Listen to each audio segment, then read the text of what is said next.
get a W. I don't know how, but we ended up getting it, and we'll take it. So really proud of what our kids played through, some adversity. Obviously, Spike's upper respiratory infection. I mean, it was really bothered him. He couldn't practice the last couple of days. We held him out. Ricky Doyle, second half, said he can't go. Similar type of symptoms. So we held him out and had to just get guys in there. And I thought everybody between Max, Muhammad, they all came up big for us. So Chris Collins got a great team. I think it's a team that with a roster that is going to really be good, not just this year, but in the future, and putting together a really nice program there.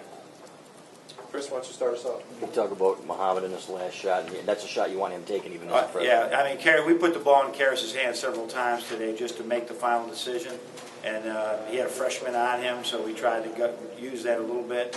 And they stay with Zach, obviously, in the corner, and Muhammad was the guy that they were going to leave him open all day. If you look at his shooting, and he has been working so hard in practice, and you can see it's getting closer and getting closer. So just, and I'm not that surprised knowing the volume of shots and the big shots he hit in high school, but we just haven't seen it here yet. So maybe a big step. Cam's made a big step in the Syracuse game, right? Obviously, Aubrey made a big step in the Illinois game. Now Muhammad. Ricky has had big steps. So we're getting there with those young guys. Rob? Jack, you talk about the decision to start Muhammad over maybe a Cam or an Aubrey. Yeah, we looked at it all, and we talked about it for about a half an hour as a staff the day before when we thought it was a possibility. And I figured we had made a change to play smaller, and we would also be changing back in 2 weeks. I said, let's just see what he can do, and then we can change going forward. So it kept everybody in all the stuff that we've been working on, in 3-zone, in our man offense, it kept it all the same. So with that being said, we just said stay. If it doesn't work, we can always change.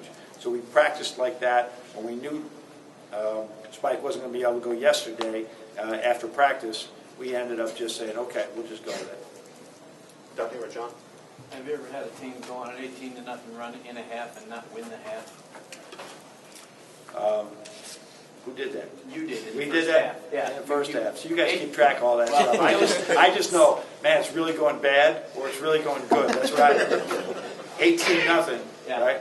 And then down 1 at the half. Yeah, that was a good run then. No, I don't think I have, but I probably wouldn't know if it did happen before. I wouldn't have so many smart people keeping track of things like that. Brendan? With the guys being sick and things like that, do you know anything in terms of going forward, things like that? Well, we hope, obviously, we got the best care here at the University of Michigan, so we got to go Tuesday to Rutgers. I'm hoping everybody is going to be better, but Ricky, you could see Ricky was gassed in 2 or 3 minutes. He couldn't go up and down, and sometimes when they're really down, we said, okay, let's see who steps up here. We're going through this process just like the team, the coaches are, okay, who can do what, and we don't know until we give them opportunities. So I would actually, while I didn't like having Ricky sit, I just said Mark, and we're going to find out something about Max and Mark today that hopefully is good, and I think we found some things. And with Muhammad, it's one thing to start him, it's another thing to let him finish the last 5 minutes and keep him in there in those key plays. Where did the confidence come to have him out there? It was the same idea that we had. We'd really been. If you watch us score the ball, against Illinois. I think whenever we made the change, Penn State, when we made the change, we started scoring the ball with the new lineup. And so that was what we put Karras in some really good situations, a lot like Nick's had in the past. And he may not score the points, but he'll find the open man. So we just decided to stay with it. It's more about where we think these other guys are comfortable than whether it should be Muhammad, Cam, or Aubrey in the game. Right down the front with Danny. You talk about different players being outliers every game. Is there a difference with Marsh starting with being an outlier? And is there really still an outlier, wouldn't you say it? Yeah, it's a guy you don't plan. Nobody went in there today and say, man, I can't wait to see Muhammad hit a big shot tonight, right? Nobody thought that. And that's what it is, whether they start or not. Does that explain it? Sure. Andy? And with Muhammad in there and Spike's not in there, Ricky's sick, how big were it that were Karras and Derek tonight scored 32, kind of leading the team? I mean, we are really, I see some things in Derek right now where he's gaining this confidence that he had before the injury.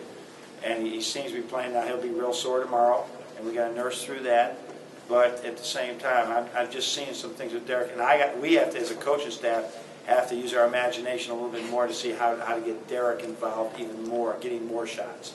I think that might be a record for Karras with 19 shots today, but I want him to take them. And his last look, which would have probably ended the game, I mean, it was a beauty, but it didn't go down.